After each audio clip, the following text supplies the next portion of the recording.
Hola, sean ustedes bienvenidos a este microvideo donde abordaré el tema de la operacionalización de las variables. Un servidor, Arturo Barraza Macías. Para abordar inicialmente este tema, quisiera hacer una precisión.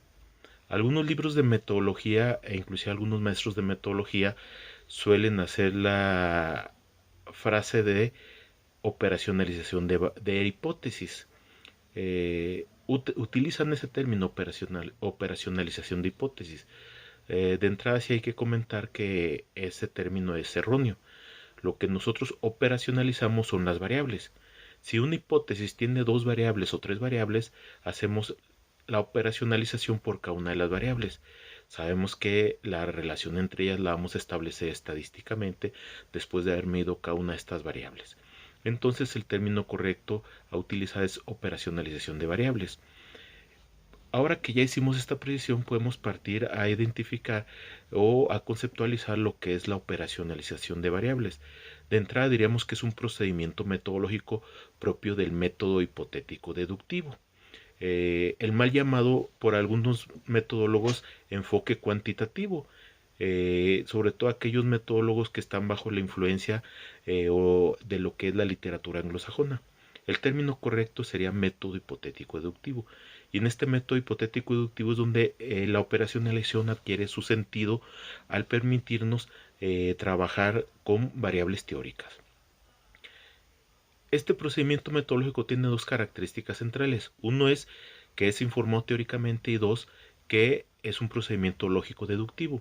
En el primer caso que hablamos al decir que es informado teóricamente, quiere decir que para que nosotros podamos hacer una operacionalización necesitamos un concepto, una definición de nuestra variable, y esa definición aparece en lo que es el marco teórico de nuestro estudio o en la teoría de nuestro estudio.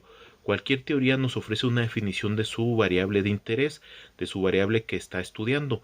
Hay que tener nada más cuidado de no utilizar definiciones que no nos dicen gran cosa.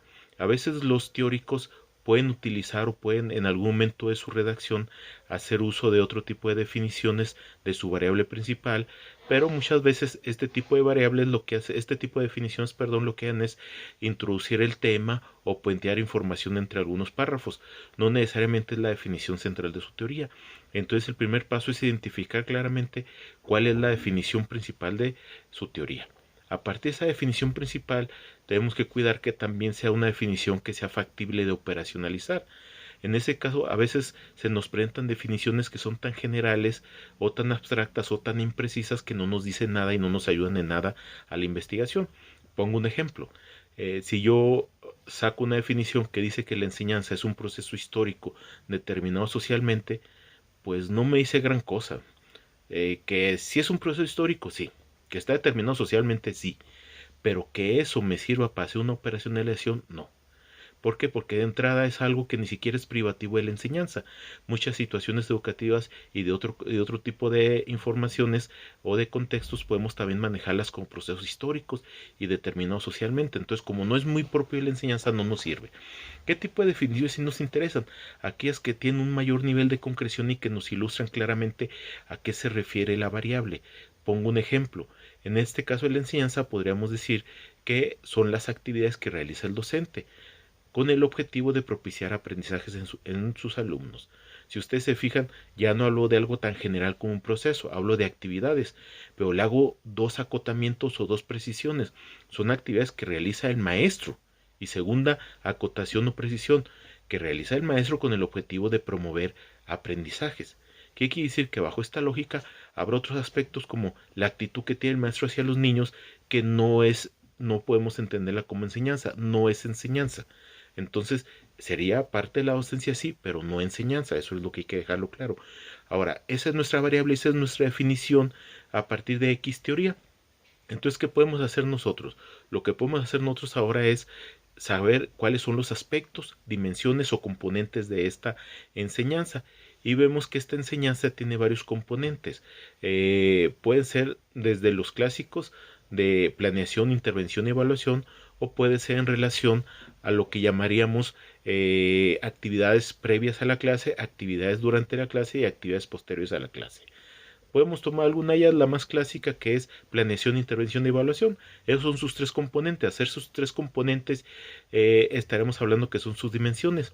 Ahora, a partir de esas dimensiones podemos sacar sus indicadores. Y entonces podríamos sacar indicadores. ¿Qué sean los indicadores? Actividades. Acuérdense que nuestra definición dice que son actividades. Entonces nuestros indicadores tienen que ser actividades. ¿Pero actividades de qué? Actividades de planeación, actividades de intervención, actividades de evaluación. En el caso de la actividad de planeación, podemos hablar de seleccionar contenidos, determinar objetivos, etcétera. En el caso de la enseñanza, podemos hablar de utilizar ciertas estrategias de aprendizaje o crear situaciones de aprendizaje. En el caso de la evaluación podemos hablar de aplicar un examen o aplicar una rúbrica para evaluar cierto contenido de aprendizaje. Por poner algunos ejemplos nada más, este tipo de definiciones, si ustedes se fijan, son fácilmente manejables. Podemos hablar de una variable, podemos hablar de dimensiones, podemos hablar de indicadores, y de los indicadores fácilmente sacamos los ítems. En este caso yo le preguntaré al maestro, ¿con qué frecuencia utilizas exámenes para evaluar tus actividades? Y estaría yo indagando parte de lo que es la enseñanza en este ejemplo, ¿no?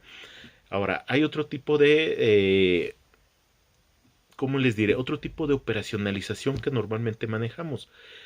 No es muy común y a veces la gente se confunde entre una y otra. Este ejemplo que les acabo de poner inicialmente se refiere a operacionalización basada en el concepto. Pero hay otro tipo de operacionalización que es basada en los ámbitos empíricos donde se manifiesta el concepto.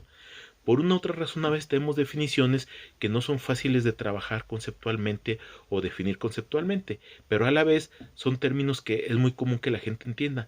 Entonces podemos preguntarle directamente a la gente por ese concepto. Pero entonces lo que yo hago es operacionalizar los ámbitos empíricos donde ese concepto puede manifestarse. Pongo un ejemplo así muy rápido. Una de las últimas variables que estoy estudiando, que es la nomofobia, nos habla del miedo irracional a perder el celular. Entonces, ¿ahí qué hacemos nosotros? Bueno, sabemos que es el miedo a perder el celular, pero si nos queremos meter a operacionalizar el miedo y ver cuáles son los componentes del miedo o los tipos de miedo, pues entonces ya nos metemos en un problema, porque habría que discutir si es el temor, el pánico, el miedo andan en la misma frecuencia, si la angustia tiene que ver algo o no en esto, y esto nos causaría un poquito de problema. ¿Qué es más fácil trabajar?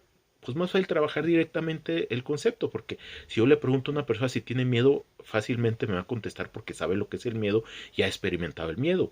Entonces, ¿qué es lo que hago yo? Cuando hago la operacionalización, entonces lo que yo hago es determinar los ámbitos empíricos sobre los cuales puedo preguntarle si tiene miedo en relación a la idea general que tengo de perder el celular. Y entonces yo, bueno, el perder el celular tiene dimensiones, sí, porque estamos hablando que a veces puede haber pérdidas totales, puede haber pérdidas parciales, pero también puede haber pérdidas momentáneas. Cada uno de estos elementos es un ámbito empírico muy concreto y son dimensiones o componentes de ese miedo a perder el celular. ¿Cuál sería un ejemplo de indicador de una pérdida total? Pues que me roben el celular. ¿Sí? ¿Cuál sería un ejemplo de una pérdida parcial? Que se me inhabilita algunas aplicaciones. ¿Y cuál sería un ejemplo de una pérdida momentánea? Quedarme sin batería y en ese momento no poder cargar la batería. Entonces ustedes se fijan, fácilmente puede derivar no el concepto de miedo ni el concepto de nomofobia como tal, sino los ámbitos empíricos donde esto se puede presentar. Entonces ya a partir de esto yo puedo preguntarle directamente a la persona, ¿qué tanto miedo te genera el poder perder o extraviar tu celular? ¿O qué tanto miedo te genera el quedarte sin batería y no tener dónde recargarla? ¿Sí? Si ustedes se fijan, son cosas muy muy concretas que tenemos para explicar lo que es la operacionalización desde los ámbitos empíricos. Entonces, hago estas dos aclaraciones y reitero. Entonces, son dos posibles tipos de operacionalización, la que se basa en el concepto y la que se basa en los ámbitos empíricos. Cualquiera es válida, nada más que la de los ámbitos empíricos hay que tener cuidado que lo que preguntemos a las personas sea algo que ellos puedan haber experimentado o que tengan la vivencia directa y que aparte entiendan el concepto que preguntamos. En este caso puse el ejemplo del miedo, pues estamos hablando de otros conceptos como felicidad, satisfacción, etcétera. ¿Sí? Entonces son dos tipos de operacionalización y también reitero y cierro esto enfatizando lo que decía en un inicio. Es un procedimiento metodológico del método hipotético deductivo específicamente, o sea que no lo apliquen a la investigación cualitativa ni tiene nada que ver con la investigación cualitativa. Y segundo, ese procedimiento es informado teóricamente, ¿sí? Y es un procedimiento lógico deductivo, donde vamos de la teoría a lo empírico, donde vamos de lo general a lo específico, donde vamos de lo abstracto a lo concreto. Este procedimiento es indispensable para poder construir instrumentos. A partir de los indicadores que sea producto de estas operacionalizaciones, construimos los instrumentos donde podemos medir nuestras variables. Aclaro que en algunos libros de metodología nos agregan otras columnas como la definición operacional, y algunos inclusive agregan la columna de ítems. No hay ningún problema, pueden agregarse, no son, de hecho la definición operacional no es indispensable, se sobreentiende claramente que es a través de este instrumento que vamos a trabajar con esta operacionalización, que es a través de él que vamos a medir la variable, y los ítems pueden o no estar ya dentro de esa tabla que llamamos operacionalización, o lo pueden dejar fuera, no hay ningún problema. Lo importante es que tengamos sus elementos constituyentes, que sean la variable, dimensiones e indicadores. En algunos casos, cuando las variables son muy teóricas, podemos entonces hablar de variables, dimensiones, subdimensiones e indicadores.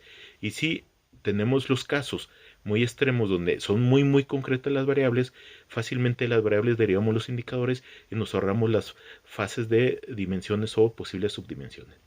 Bueno, por mi parte, con esto cierro esta presentación. Les agradezco la atención.